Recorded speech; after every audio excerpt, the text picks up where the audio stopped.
The Republican Zone is brought to you by Drew Murray, a modern view from the Republican lens, covering local and national news, understanding that one size doesn't fit all when it comes to politics. The Republican Zone airs Wednesday from 1 to 2 p.m. and Saturday from 3 to 4 p.m.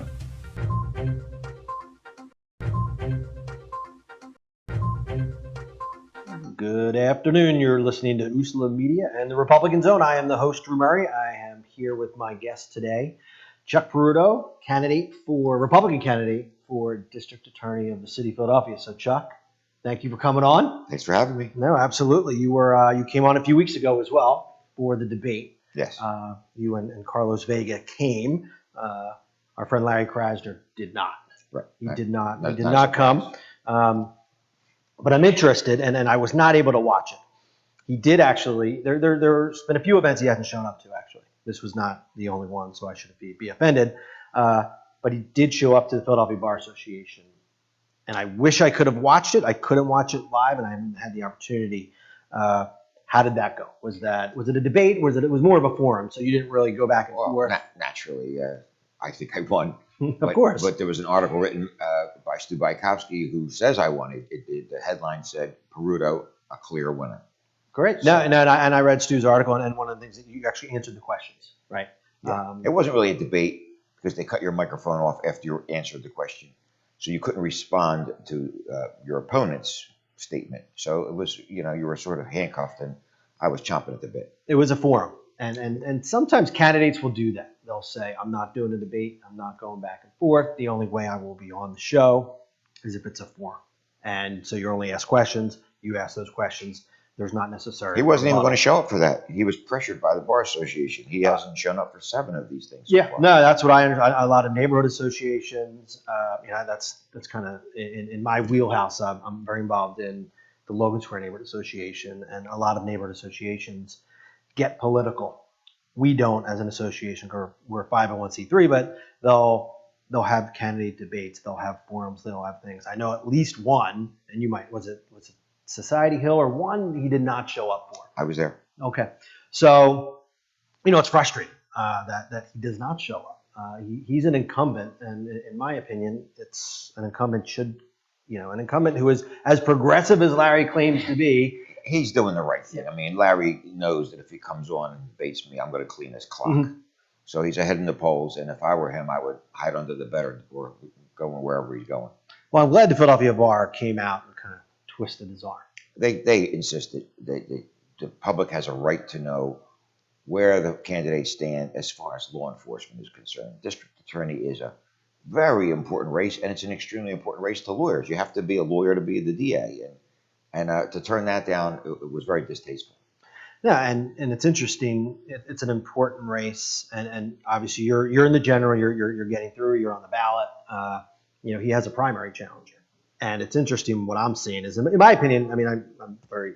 Anyone who knows me knows my opinion of Larry. If I'm supposed to be nonpartisan when I'm here, I'm not, because it's the Republican zone. But I've been very critical of our district attorney, Larry Krasner, and it seems to me that he is starting to get criticism from, in his own house. Well, he failed to win the endorsement of the Democratic Party, and he's the incumbent Democratic district attorney. In a city that always endorses its incumbents. Its incumbents. But, on the other hand, he's got a couple $1 million to spend, so he could sit back and laugh, because at the last second, he could have a barrage of commercials waiting, and TV wins the day. Yeah, no, and you're right. But, I think the one big thing in my mind, if you look at that endorsement where it could hurt him, you're right. Money, he doesn't have to worry about it. And unfortunately, and I say it's unfortunate because I think the city of Philadelphia and its citizens should be picking our next district attorney, not outside money. And he's underestimating just how crazy I am. Because if he doesn't debate me with Jim Gardner, who's invited us, I'm going to get a truck and a bullhorn, and I'm going to be outside the district attorney's office. And other tenants in that building are going to grab him by the arm and make him debate me just so I'll shut up. Mm-hmm. But it's going to be one thing I'm going to be very interested to see is the primary election day. The one thing about getting the endorsement from the city committee is you need boots on the street that day as much as possible. And it's hard, especially as Republicans. Well, Drew, we don't have the committee people. We're in a new era now with mail-in votes. It's different. It is different, yes. We don't have to get ready for election day, and I don't have the ground force the Democratic machine has. So I actually think it's going to help the Republicans this time. It didn't help the president, but it's going to help the Republicans this time, because anybody who feels strongly and wants to vote can now vote very easily. You don't have to get a bus to pick you up, take you to the polls, and bring you back, which we don't have the money to do. So I think it's actually going to benefit me. No, and you might be right, because the Democrats, and this is not a critique. I'm actually, and I used to be a Democrat my entire life. I don't even know if you know that. I was a Democrat up until about 2 years ago. It is a machine in Philadelphia, and I say that in a good way. I mean, and I don't know how far down you kind of know how this all works, but I'm a ward leader, for example. A Democratic ward leader is going to have every committee person position filled. I probably have, if there's 30 divisions in my ward, I probably have 15 committee people. The Democrats will not only have 60 committee people, they'll have 60 more people who want to get into that committee person seat. It's a well-oiled, it's a well-oiled machine. You have literally, I think it's anywhere, depends on who you ask. It's 8-1. It's 8-1. Democrat to Republican. But I think when you have an election where public safety is on the table and people are reading every single day about citizens being slaughtered, this is anybody's game. No, sure. And that was the question. Well, if my number one question in our debate, our forum, was what everyone in the city of Philadelphia wants to hear. Why are murders skyrocketing? 499 in 2020. It's very simple. You have to look at the reason for the murders. The murders are skyrocketing because of the drug trade. When drug corners are becoming valuable real estate that can be bought and sold just like a business, just like a mom and pop store, that business has added value when they don't have to worry about the penalties. When you're not going to jail for 4 and 5 years getting caught for selling drugs, and you're only getting probation after probation after probation, then there's more people willing to do it, and it becomes more valuable. So there's going to be killings over it, because they don't call the Better Business Bureau when a drug corner is acting up or stealing your territory. It is a ruthless, savage, violent business, and it's worth money. And you could pin 250 of the 500 murders just on drugs and drug dealing. And it looks like we're on pace this year to beat last year. And it wasn't a record. I think we were I think it was the second most ever in the city of Philadelphia. The most in the past 30 years. Yes. But I believe the second most ever in Philadelphia. Well, we're going to blow last year away. No pun intended. No, it does look like that, which is incredible to me. And District Attorney Krasner, and I don't know him personally, but he doesn't seem to take any responsibility for it. Well, and it almost seems like he doesn't care. I have to tell you that Larry cares. Larry truly cares. He cares about defendants. He cares about their rights getting trampled. He cares about whether or not they have their 3 meals a day in prison. He cares if they have the nice, comfortable mattress. He cares about doing very little jail time for very severe crimes. He cares, and he apologizes to them to send them to jail. Larry cares. He doesn't care about us. He doesn't care about innocent people getting slaughtered. He is a public defender with power, and they are his words. Well, and that's an interesting point, because yes, I call it the Larry Krasner experiment. And honestly, I didn't vote for him. I was scared of what he was going to do. I talked to Beth Grossman, who ran against him last cycle. And the one thing I'll say about Larry is he tells the truth.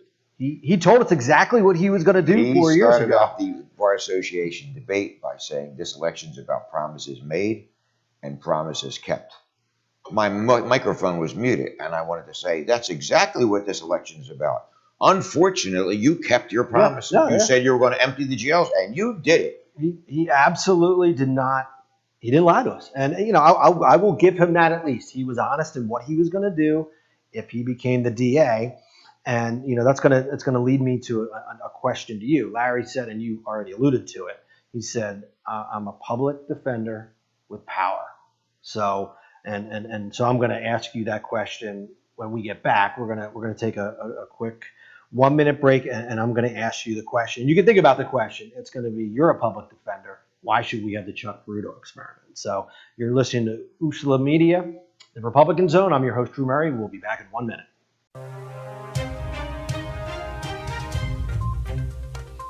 The Republican Zone is brought to you by Drew Murray, a modern view from the Republican lens, covering local and national news, understanding that one size doesn't fit all when it comes to politics.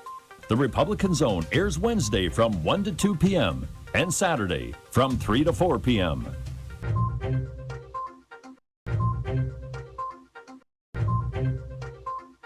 Welcome back. You're listening to Usula Media. I am your host, Drew Murray, and you were listening to the Republican Zone. I am here with Chuck Peruto, Kennedy. I almost said district attorney, so maybe that's okay. Maybe I'm loading this. I almost said district attorney, candidate for the district attorney's office of the city of Philadelphia. So right before we went to break, we've all heard Larry Krasner say, I am a public defender with power. Now, I think when we look back at his 4 years, they've been 4 years or 3.5 years of failure. You're a public defender. No. I'm sorry. You're right. I'm sorry. You're a criminal defense attorney. I'm a defense attorney. I'm sorry. Yes. Thank you for correcting me. Yes. There is a big difference. There's a huge difference. A public defender is more ideologically shaped to make sure we protect the rights of the accused. And honestly, Larry was a criminal. No matter what they're accused of, no matter who they've hurt. I'm a private lawyer. If I don't like what somebody did, I don't have to defend them. I don't have to take that case. And most private criminal lawyers used to be assistant district attorneys. Their ideologies haven't changed. And let's call it what it is. We're doing it for the money. Somebody pays us, we defend them. That doesn't mean we like them. That doesn't mean we endorse what they did. And we actually try to counsel them to knock it off. Sure. So yeah, I know, I did misspeak. I apologize. Why should we bring in another criminal defense attorney when we look at the past 3.5 years of what Larry did? Because he was not a criminal defense attorney. He was a public defender for a long time, which shapes his ideology. And then he was a civil rights lawyer where he made it a practice to sue the police, made a living from it. He made a good living from it. He would actually lose the criminal case and then sue because of the way they arrested him. And the city, of course, run by more Democrats, would pay his guys, $1 million, $500,000 because, they want to apologize too. Like when he discovers these people who had defense lawyers, a jury says they're guilty, a judge says they're guilty, appellate judges say they're guilty, the Supreme Court says they're guilty. But Larry, in his infinite wisdom, has discovered that they're innocent. So he's going to let them out. And then the city pays him $10 million. Not $1 million, not $100,000 to get them started. $10 million taxpayer dollars. This has got to stop, and it's why I'm in the race. Gotcha. So another question here, and as I said, I used to be a Democrat, so I'm probably considered pretty liberal. In fact, people call me a rhino, if you've ever heard that expression. Yep. When I was a Democrat, I was a dino. Now I'm a rhino. So I say that it means I think for myself. And I have a lot of Democratic philosophies. Sure. I believe in a lot of things the Democratic platform stands for, but not law and order. Not law and order.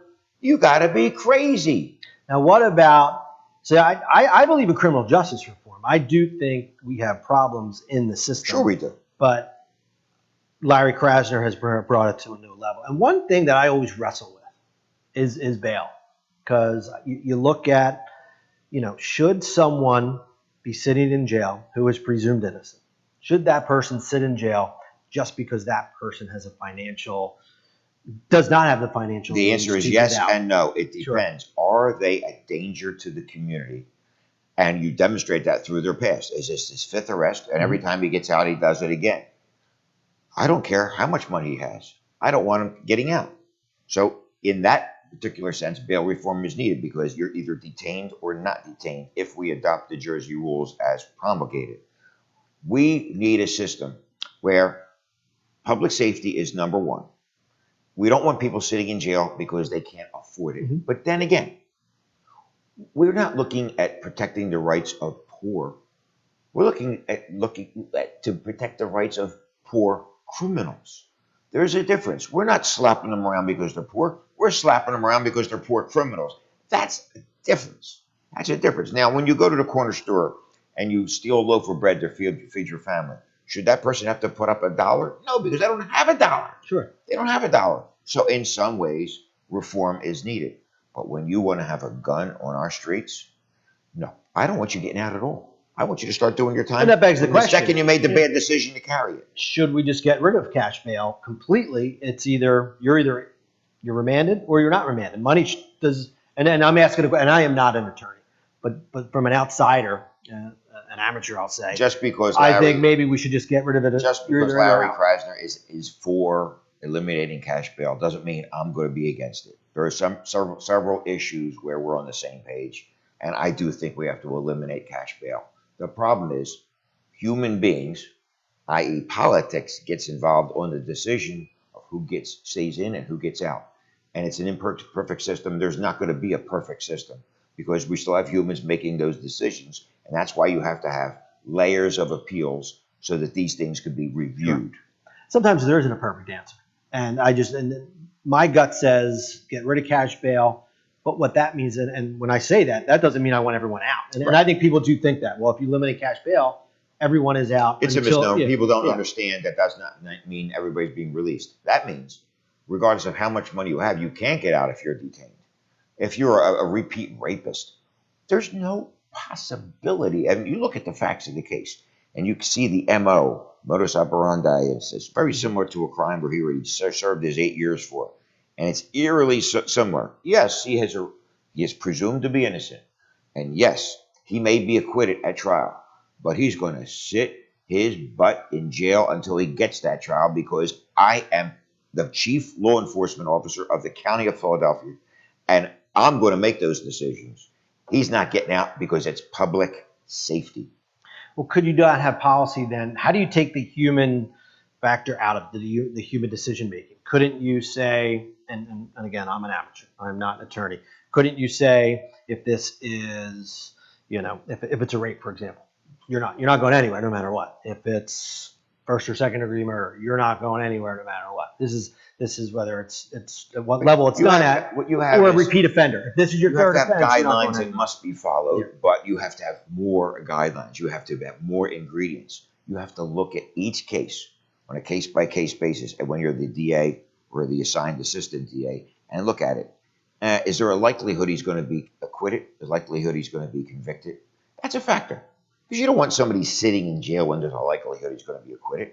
That's why people want criminal justice reform. You can't be Attila the Hun as the district attorney and just say, no, everybody's going to jail. If they're accused of something, they did it. No, I firmly believe in the right that you're innocent until proven guilty. What I don't believe in is letting you out when the facts are eerily similar. They're overwhelming. His DNA is inside of her. And there's no claim of consent. He's saying that he was somewhere else. These cases are not bailable.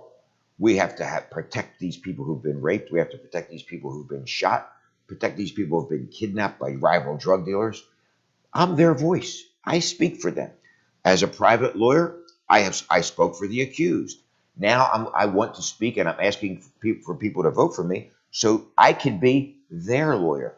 The problem with Larry is he never made the switch. He's still representing defendants. No, he absolutely is. He doesn't think it's his job to speak, and you were kind of alluding to this, for victims. And that's what the chief prosecutor of the city of Philadelphia. He doesn't even call victims back. I'm a private lawyer, private law firm. People will make appointments. They'll come in to see me, and they want to pay me, hire me. Chuck, could you be the conduit between me and the DA's office? Because they don't call me back. I don't know what's going on. Like, I just got a subpoena in the mail, regular mail, that I have to be in court Wednesday, but I don't even know what it's for. Could you find out for me? Oh, that's a disgrace. That's a disgrace. That assistant DA is not being raised properly. The first thing you do is have contact with your client. Your client's the victim as the DA. Call them, fill them in. Let them, hey, we don't want to inconvenience you because the defense attorney might play games. When he sees you're there, he's going to say, I can't be ready, right? I have to go somewhere else and I can't try the case and postpone. No, I'm going to put you on call. Give me your word that if I call you in, you're going to be there in an hour. Otherwise, your case is going to be dismissed. And let them know how dangerous that is for the community. But if you could be there in an hour, sit by your phone, carry your phone with you, go about your business. I'll call you in an hour, regardless of which way, so you can relax for the rest of the day. Instead of having witnesses come to court, come to court, come to court, and then finally they get sick of coming to court, and the defendant goes free because the victim is sick of coming to court, and there's nobody to testify against them. And over and over, Larry has failed to notify victims of plea deals. And make no mistake about it, he had a private practice. He's efficient. When you look at government, sometimes things go slower in government. But Larry had a private practice for years. He's efficient. And the fact that numerous times that there were plea deals that Larry and his office were legally obligated to notify victims of plea deals, he consistently has not done it. Well, that's the problem. They're not legally obligated. That's why we need voters. A prosecutor's not appointed, they're elected. Mm-hmm. The voters are going to say, Larry, we're either going to give you a raise or we're going to fire you. And one of the things we're going to base that on is how you treated us as victims. Bing, no, we're going to vote for the other guy, hopefully me. Vote for the other guy because you stunk. You didn't notify us. You didn't care about us. You still care about the poor little defendant. No, and it's a huge problem. I do want to get to the actual race, and I've run a race. I've run a couple, and I've run as a Republican. I know how hard it is. You already said it. It's 8-1, mm-hmm. Democrat to Republican ratio. You're a Republican, so whomever gets past the primary, you're looking at the general. You could get every single Republican vote in the city of Philadelphia, every registered Republican, 130,000 of them, and you could still lose. So, what do you say? You need Democrats. You have to appeal to Democrats. Larry Krasner is my opponent in the general election after doing favors for Democratic ward leaders for 40 years. They might not publicly come out for me, but privately, where everything is done, get all your committee people together. We're pulling for Chuck. He couldn't even get the endorsement of his own party.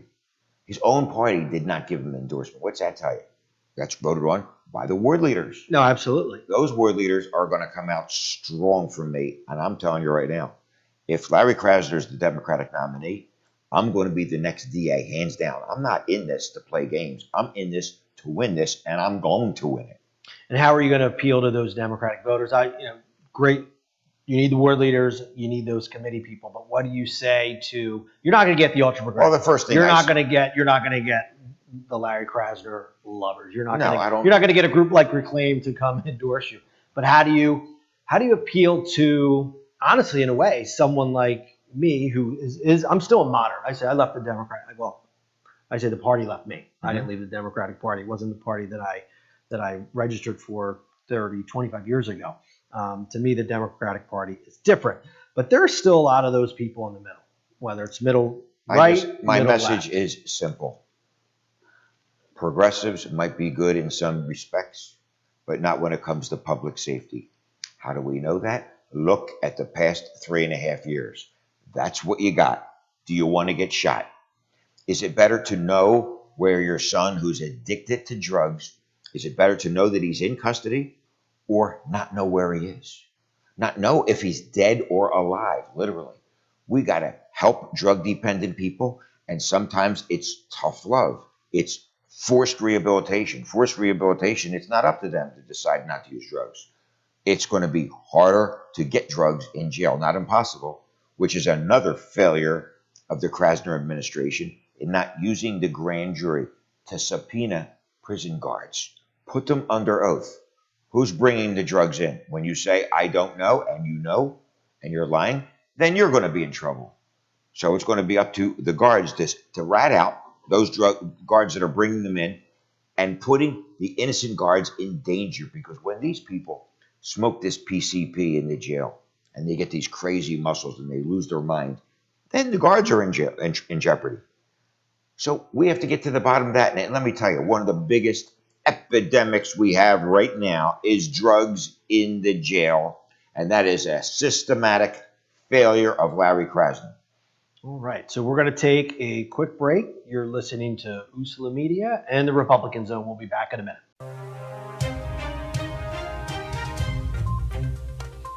The Republican Zone is brought to you by Drew Murray, a modern view from the Republican lens, covering local and national news, understanding that one size doesn't fit all when it comes to politics. The Republican Zone airs Wednesday from 1 to 2 p.m. and Saturday from 3 to 4 p.m.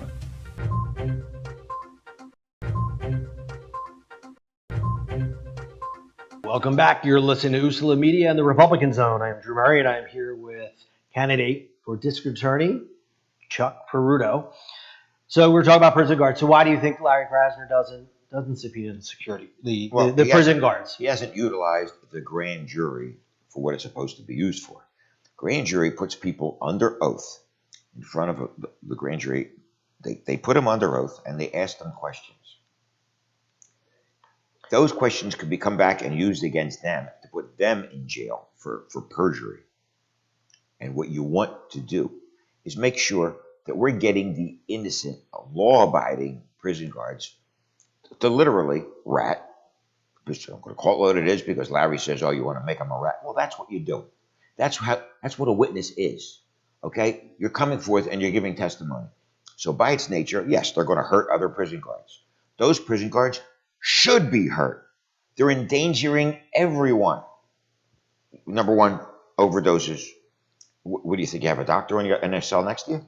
You know what it's going to be like to get a doctor in a prison to help somebody? Number two, the other guards when they become crazy violent. I don't know if you've ever seen anybody on PCP, angel dust. It is a unique drug, or methamphetamine, when it gives you crazy strength and crazy energy. These guards are in danger.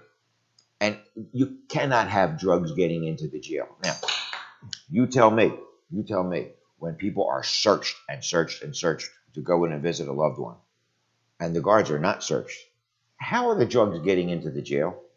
Now, I'm not going to win any votes from prison guards by saying this, but I'm sorry, it's got to be said. There's a lot of people I'm going to piss off when I'm running. But that's how the job gets done, unless you want to just be a politician and go for votes. Because if you want to be serious about cleaning up the jails, and you have to be, because you've got to get these people dried out from the drugs. You got to get that forced detox. And then you could talk to them, because you cannot talk to a drug addicted person. When they're on opiates, they're going to yes you to death. Did you ever talk to an addicted person and they said they were addicted? No, they all have it under control. Every one of them has it under control. They just dabble. They dabble at 9 o'clock in the morning, at noon, at 3 o'clock, at 6 o'clock. They dabble. And then they babble. And then they lie.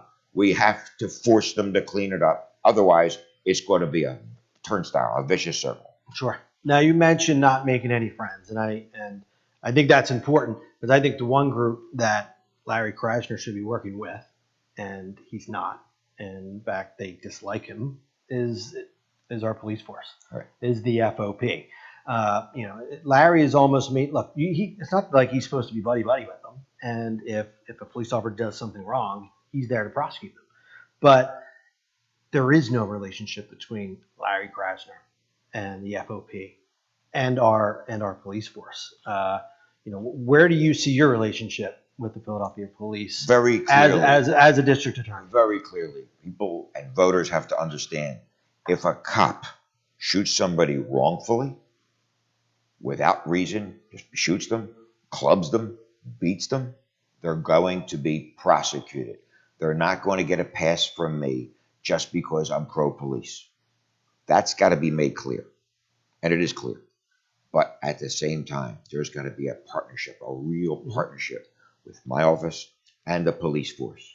You want to kill yourself investigating these drug corners and getting to the bottom of who's running, and then you bring it to the DA, and the DA says, I don't want it. I'm not going to prosecute it. That's ridiculous. You're supposed to be partners. I want them to I want to reach out to them and make sure they know I'm your partner. And the first thing you have to do, and I'm not talking about when you get sworn in, the day after the election, there's two things I need to do. Call for a major meeting with all police captains, because the captains are the highest rank with their ears to the ground. They know what's going on in their community. Sit down and talk to them and learn. Educate yourself. I have experience with this, doing this for 41 years, so I have a head start on the next guy doing nothing but criminal law. So it's not a minus, it's a plus for me. I want to meet with these police captains and I want to meet with the board of judges. They're my two pet peeves that he's never done.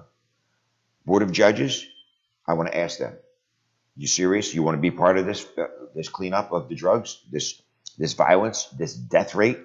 If you want to help me and join my force, give me 6 judges of my choosing to hear nothing but gun and gun use cases, homicides, shootings on the street, gun possession.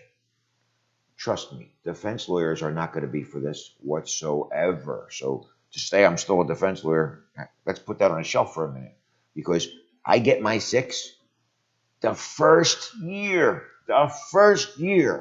Shootings are going to get cut in half. You're going to have prison phone calls. You know, we listen in on them and they get intercepted. Hey, tell Tom to leave the gun home. This DA is nuts. He's out of his mind. He wants to give you 2 years just for having it on you, 10 years for using it. So when I want the word to get around, and I want to use part of our budget to advertise it to the public so there's no excuse, walk out of your house with that gun, you better think twice about it.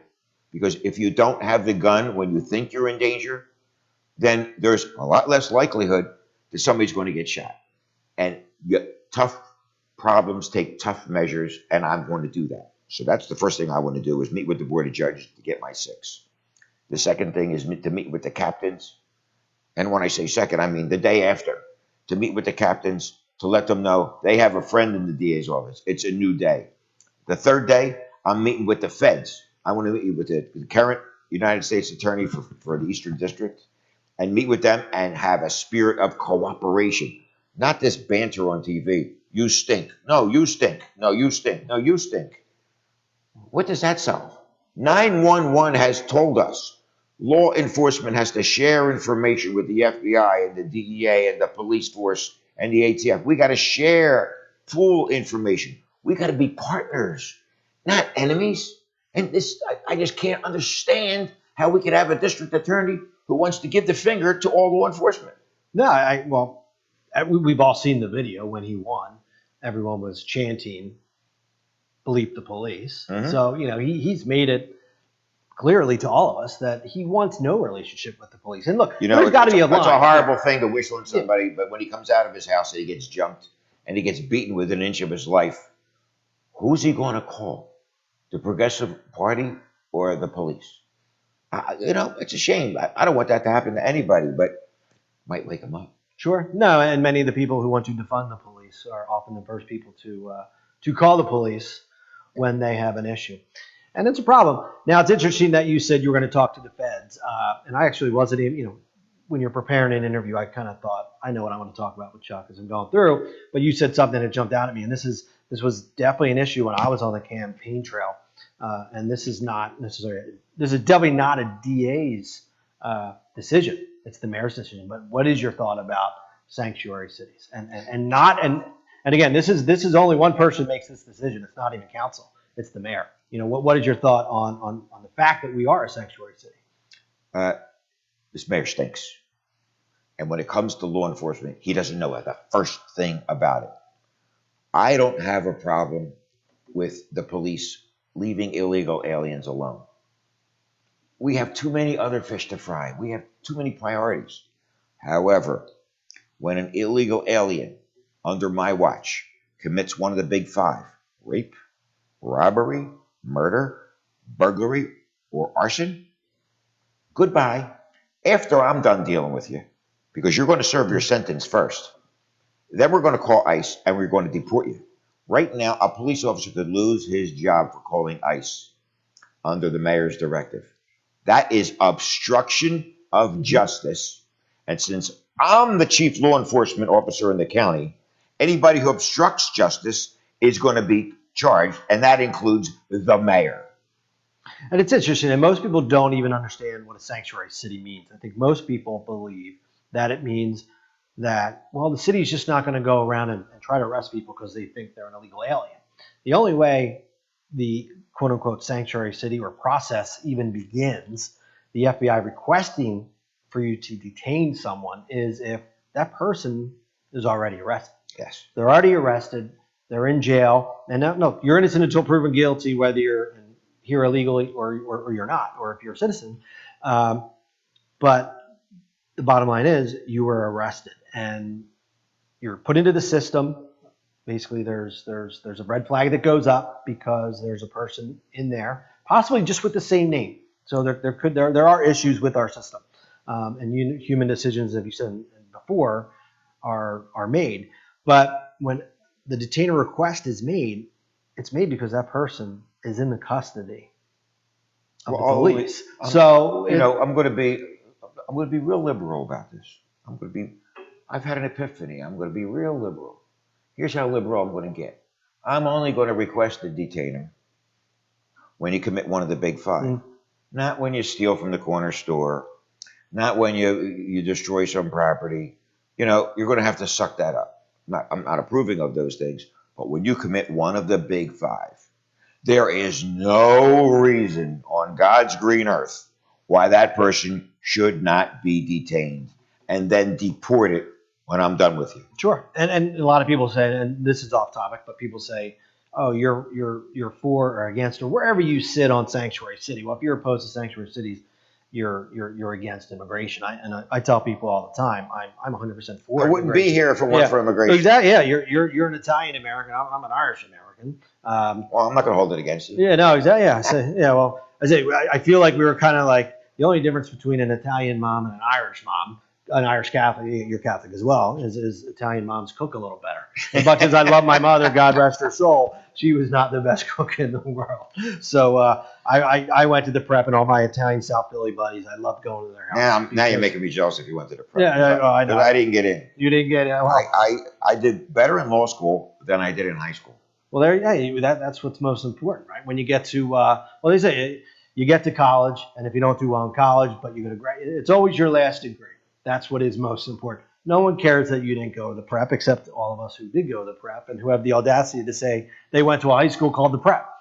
Everyone who hears that's like the prep. The prep. My brother went. He reminds me. Yeah, People say, "What? Well, did you go to Malvern Prep?" I'm like, no, I went to the prep. There's only one. I went to Devon Prep, and trust me, I'm glad I'm still alive. You went to Devon Prep all the way? No, I didn't go all the way through. I quit after sophomore year because it was a long commute, right? It was a long commute. It was ridiculous. Never mind. I don't want to get into it. That is that is a long commute. So I want to keep on the subject. And again, this is not necessarily even within the DA's kind of purview. Well, it is, but sanctuary city, it's about not cooperating with the feds. And in many ways, it's breaking the law. There's another thing in Philadelphia that many are trying to get. These are safe injection sites, and in my opinion, it's breaking the law, and it's safe permitting injection people site to. is an oxymoron. It's an oxymoron in itself. Safe injection site. How could an ejection site be safe? But putting aside the oxymoron that was invented by morons who are currently in power. This is the worst idea I have ever seen. And when Ed Rendell signed off on it, I started to say, he's getting soft in the head. Because when he was DA, and all of the administrations I practiced law against, he was the toughest. Yeah, he would never do that. He's getting soft in the head because let me tell you something. You have all of these and it's mostly opiates, drug-addicted people in the same area, in the same room, in the same facility. Hey, Joe, where'd you get your drugs? I got them from Tom.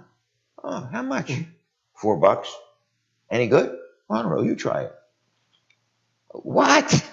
Well, even worse. What? Not only are they going to talk about it, but if you have one safe injection site, where do you think those dealers are going to go? They're going to go to where their customers are, and where their customers going to be. They're going to be at the safe. They're going to be. Look, drug dealers, they're doing illegal activity, but they're not dumb. Many of them. I mean, some of them maybe, but they're not dumb. They know what they're doing. It's a lucrative business. Unfortunately, here in the city of Philadelphia, right around the corner from here, Kensington. I urge everyone running for office, and I'll say this to you, and you got to be careful. Walk about a mile in Kensington, in the street, and you got to be careful because it is. I went to school to St. Joe's Prep at 17th and Girard in the 1980s, and it was a tough neighborhood. So I don't get scared often. When I did that walk when I was running for state rep, I walked, and we were with about 5 people, and actually a camera crew. I was scared. I mean, it was scary. I mean, you had drug dealers who would come up right next to you and walk with you. You saw the gun hanging out of their pocket. They're wondering, who is this guy? Because I was dressed like I am now. I was clearly, there for a different purpose. So I'll ask you, whether you do it now or in a few months, you never know how bad it is until you walk that mile, because it's scary. You feel like you're literally in a different There's really, country. after doing this 41 years, there's really no section in the city that I'm not familiar with. And obviously, Kensington, it ranks right up there. I mean, it's pretty bad. It is scary. So we're going to take one more quick break. You're listening to Usula Media and the Republican Zone. We'll be back in a minute.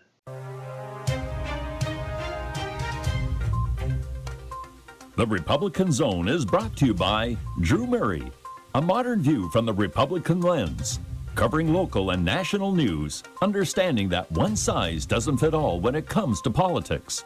The Republican Zone airs Wednesday from 1 to 2 p.m. and Saturday from 3 to 4 p.m.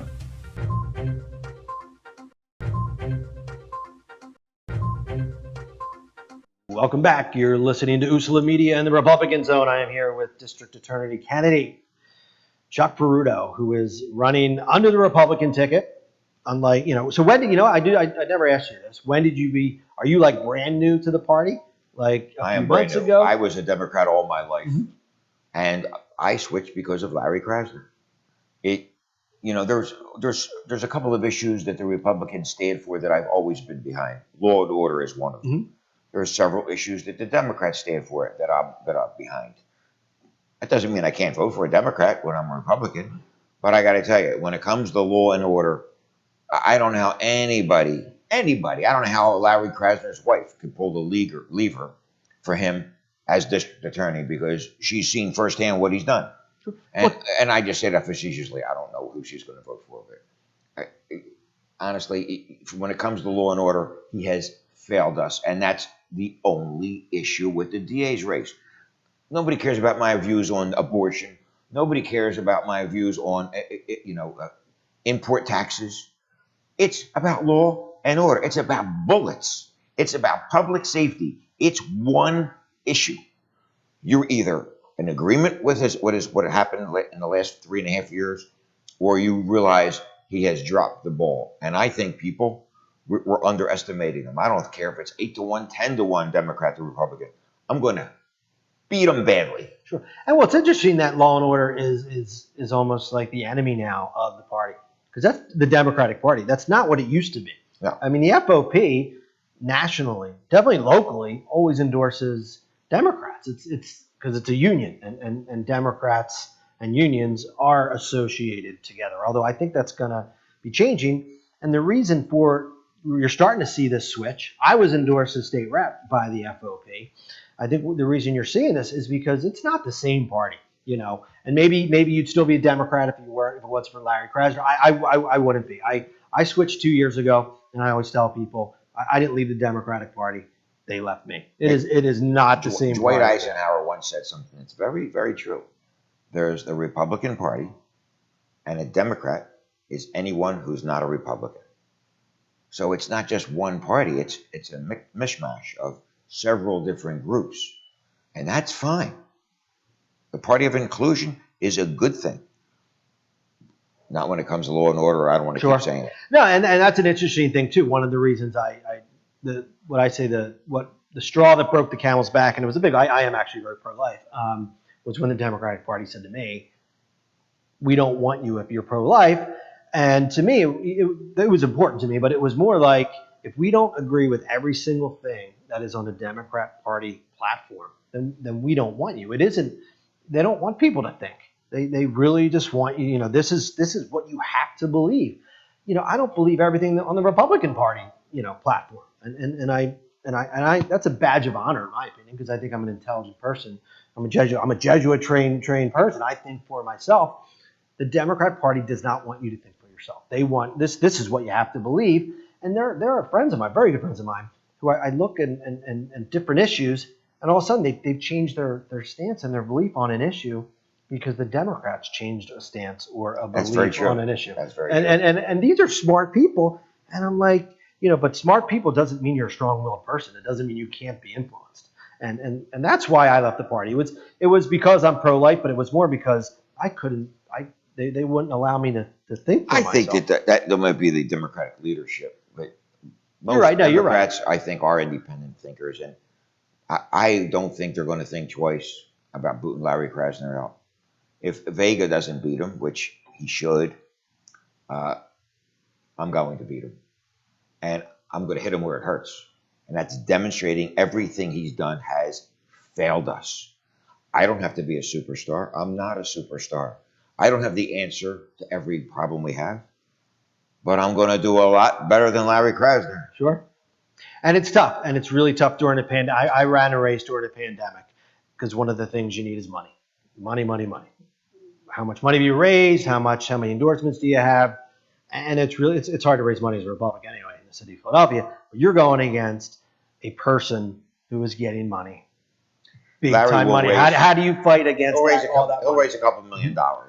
And that's a huge amount of money for a I could district beat him with attorney. 25% of that. It's going to take $500,000. I know that, and it's a necessary evil. But I got a package. One thing, I just want to hire an IT guy to put together a string of interviews he's done on different policies, and put them together and let the voters see for himself where he said I'm a public defender with power, and things like that, so they can see what was he. What did he think he was running for a public defender or district attorney? I think he got he might be colorblind and I think he's still a public way. defender in his own opinion. He is a public defender in his own opinion. He is too liberal to be the chief law enforcement officer in the city of Philadelphia. Well, he's not the chief prosecutor because he doesn't, in my opinion, No, he doesn't. Unfortunately, he he is the doesn't chief prosecute. prosecutor, and when you're the chief prosecutor with his views, you don't have prosecutions, and that's why we're suffering. So what else are you doing on the campaign trail? This if you've never ran a campaign during a pandemic, and well, that's the first question. Have you ever run a campaign before? Is this No. your first? This is my So first. you're not a career politician, Listen, this is and I think that's a good thing, by the way. this is tough business. This might be my last race because just what people are worried about and what people think about is just beyond me. They really believe that the jail is full of innocent people. The jail's not full of innocent people. Is it a foolproof system? Are there some innocent people in jail? Yes. But just not 15%. No, and the one thing I will give Larry for, he's gotten a few people out of jail who were not supposed to be there, who were innocent. I'm now, going but to I don't know if expose some of that's those cases. I'm going to expose some of those cases You where think these people did do it. They did? And he let them out. I mean, he overruled the province of the jury, which is sacrosanct in our business. And what does that mean? That means for us, if a jury said it, and then the appellate courts passed on it, and they reviewed it and reviewed it and reviewed it, and then his team, appointed by him, says the guy not only there might be a reasonable doubt of guilt, which everybody else previously said no, there's not a reasonable doubt. He's going so far and saying they're innocent. Well, innocent is a whole lot different than not guilty. yes. And for him to say they're innocent and give them $10 million is a travesty. And I'm going to pick one, and we're researching it right now, and that's why you need manpower and money. On two of those cases where they weren't innocent, and there's so many other cases he could have chose, but politics. You have the black clergy. They're strong in their communities. They represent the good in people. They're a tight community, and they listen to them. The problem is some of the black clergy just want to be powerful, and they want their constituents to know, you come to me, I'll get it done. I have an in with Krasner now. That becoming more powerful and becoming more prominent in the neighborhood comes at a cost, because he could boast that he has his ear. He has Larry Krasner's ear, but is that a good thing? Because Larry Krasner he definitely needs the black clergy to get elected. So Larry Krasner is not going to say no. The problem with that is the people in his community are coming to him saying, you got to get this person out, you got to get that person out. They're innocent. They were always innocent. Everybody recanted. All right, they recanted their story after 30 years. They recanted their story and said somebody else did it. And is it really the prosecutor's job to get people out of Yes. jail. I mean- If he gets an innocent person out of jail, I think that's good. But is it really his job to No. begin with? Should he be The spending public time on defender's that? office is there for these things. They got to do the work. They got to interview these witnesses. They got to uncover a wrongful conviction, and then you bring it to a DA. And if there is something there, any prosecutor doesn't want to see. There's no prosecutor wants to see an innocent man in jail. Sure. It's a horrible thing. That's a horrible thing. It's not lost on me just because I'm against all these people he's let out. But let me tell you, there's not the numbers that he thinks are innocent in that jail. No, and I would agree with that. Well, we're coming to the end. So, Chuck, I want to thank you for coming on. I want to wish you luck in your race. Well, the good thing about the primary is you don't need luck. If you lose the primary, you're in big trouble. So you're on to the general, and that's a good feeling. And I'm going to talk to you, but we're going to have you come back before the general. But good luck. Thank you. Thank you. You're listening to Usually Media and the Republican Zone.